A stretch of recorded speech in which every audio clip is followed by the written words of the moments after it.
पंजाब की सूरत-ए-हाल नेमली लाहौर और दीगर इलाकों की सूरत-ए-हाल जो है वहाँ पे रिलीफ एफर्ट्स जो हैं वो जारी हैं। ये रेला जो है ये गुज़रते गुज़रते जो है ये अब साउथ पंजाब की तरफ जो है इसने ये पहुँच गया है। कल के रोज़ भावल नगर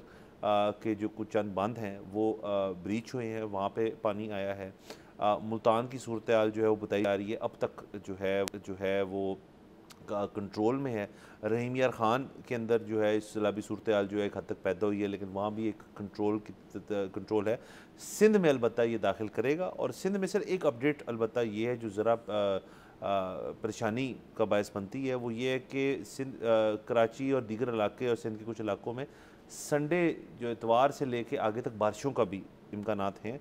तो वो ज़ाहिर है आपको पता है इस सारी मामलात को बहुत मुतासर करती हैं। तो लेकिन सिंध की तैयारियां जो है जिसके ऊपर हमने लास्ट वीक भी गुफ्तगू की थी वो भरपूर है। डेली के तौर पे या तो मुराद अली शाह साहब या शजीद मेमन साहब जो हैं वो सिंध के अवाम को आगाह करते हैं कि क्या तैयारियां की गई हैं, और ज़ाहिर है इसके अंदर नुकसानात जो है वो तो आप प्रिडिक्ट तो नहीं कर सकते क्या सिचुएशन होगी, लेकिन ये ज़रूर है कि जैसे आपने लास्ट वीक भी कहा था कि ये कुछ दरिया मिल के सिंध में पहुँचेंगे तो इसके ऊपर आपको परेशानी जो है वो लेनी चाहिए, जो कि सिंध गवर्नमेंट ने ली हुई है और सिंध गवर्नमेंट की तैयारियां जो हैं वो काफ़ी भरपूर है। उसके अलावा गुजरात का अगर जिक्र करें तो वहाँ पे कल के रोज़ और परसों के रोज़ से बारिशों का सिलसिला जो है वो जारी रहा। 577 मिलीमीटर तक बारिश जो है वो रिकॉर्ड की गई। गुजरात के जो दीगर बाहर के इलाके हैं, शहर से बाहर के इलाके और शहर समेत वहाँ पे काफ़ी नुकसान हुआ, इमारतों का भी हुआ, हमने घर भी गिरते हुए देखे और उसके अलावा कुछ जगह इवैक्यूएशंस भी करनी पड़ी। ये बारिशी सैलाब कहला रहा है और इसके अंदर मसले मसाइल बहुत हैं और वहाँ पे गुजरात में भी ख़ास तादाद है लोगों की जो रहते हैं वहाँ पे और वहाँ पे बहुत वो मुतासर हुए। तो दिस इज़ अगेन आप कह सकते हैं कि पंजाब की हद तक ये एक टेल एंड स्पेल जो है इस सैलाब का चल रहा है, लेकिन टेल एंड जो है वो कोई ऐसी मुस्बत नहीं होती। टेल एंड का मतलब होता है सैलाबी सूरत-ए-हाल में कि पानी जो है वो अपना डैमेज करके अब आगे चला गया, क्योंकि वैसे हम हमेशा कहते हैं पानी ने कहीं जाना है, तो वो जो असरात छोड़ जाता है उनका मुआयना जो है वो ये कितनी मनफी चीज़ होती है कि और मुआयने के बाद उसका फिर रिलीफ होता है, रिलीफ के बाद उसकी रिहेबिलिटेशन होती है। जो लोग मतलब 15 से 20 लाख लोगों एक फ़िगर कोट किया जा रहा है कि लोग जो हैं वो मुतासर हुए हैं इस सैलाब में, और अब उनको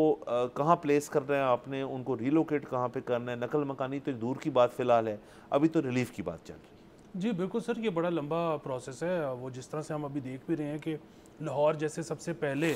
असरात लाहौर पे से ख़त्म हुए हैं, तो जो लोग वापस अपने घरों में शिफ्ट हो रहे हैं, आपने वो वीडियोस देखी होंगी कि जब वो वाइपर मारते हैं तो पूरी रेत निकलती है। तो अभी जिस तरह गवर्नर पंजाब हैं उन्होंने एक ऐलान किया है, पता नहीं वो उनकी ख्वाहिश है या उसको किया जा सकता है, लाहेअमल बनाया जा सकता है उसके ऊपर कि सैलाब मुतासरीन जो हैं वो 6 महीने तक उनके बिल्स माफ़ कर दिए जाएँ। अच्छा, अब जाहिर है वो डिपेंड तो ये करता है कि किस इलाके में कितने लोग हैं जो डिस्प्लेस्ड हैं और कितने अरसे बाद अपने घर पहुँचेंगे।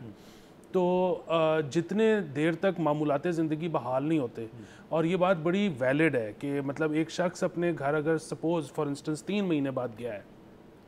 तो पिछले 3 महीने में उसने शायद बिजली तो इस्तेमाल नहीं की, लेकिन उसको अगर लाइन लॉसेस और चार्जेस और टैक्सेस लग के आ रहे हैं तो वो एक बड़ा प्रॉब्लमेटिक चीज़ है। तो अगर उससे उनको माफ़ किया जा सके तो ये बड़ा अच्छा कदम होगा। दूसरी चीज़, सिंध बहुत अभी तक तो ऐसे लग रहा है, अल्लाह करे ऐसे ही हो, बहुत अच्छी प्रेपरेशन कर रहा है। एक उनको टाइम मिल गया प्रिपेयर करने के लिए, वार्निंग उनके लिए। दूसरा, उनको वैसे ही 2022 का एक्सपीरियंस था, तो अभी तक ऐसे लग रहा है कि ज़ाहिर है माली नुकसान तो होगा, लेकिन जानी नुकसान इंसानों से लेकर जानवरों तक वो शायद बचा पाएंगे, अभी तक ऐसे लग रहा है, और अल्लाह करे ऐसे ही हो। जहाँ तक बात है कि कल आपने जिस तरह से जिक्र किया कि गुजरात हो जाए, भावल नगर हो जाए, सुतलज क्योंकि उधर से निकला है, तो अब वहाँ पर अक्सर हमारे दोस्त हजरात, मुखय्यर हजरात, जिन्होंने कहा जी कि मैं देख रहा हूँ कि इस वक्त जो लोग बिल्कुल दरिया के साथ बसते हैं उन्होंने चल के आना शुरू कर दिया है हमारे गांव की तरफ। तो अब इस वक्त मेरे पास ये वक्त नहीं है कि या तो मैं खाना पकवाऊँ इन सब के लिए ताकि ये एक वक्त का खाना खा सकें, या मैं इसकी इजाज़त लेता फिरूँ, लाइसेंस लेता फिरूँ। सब्सक्राइब करें और बेल दबाएं ताकि कोई खबर रह न जाए।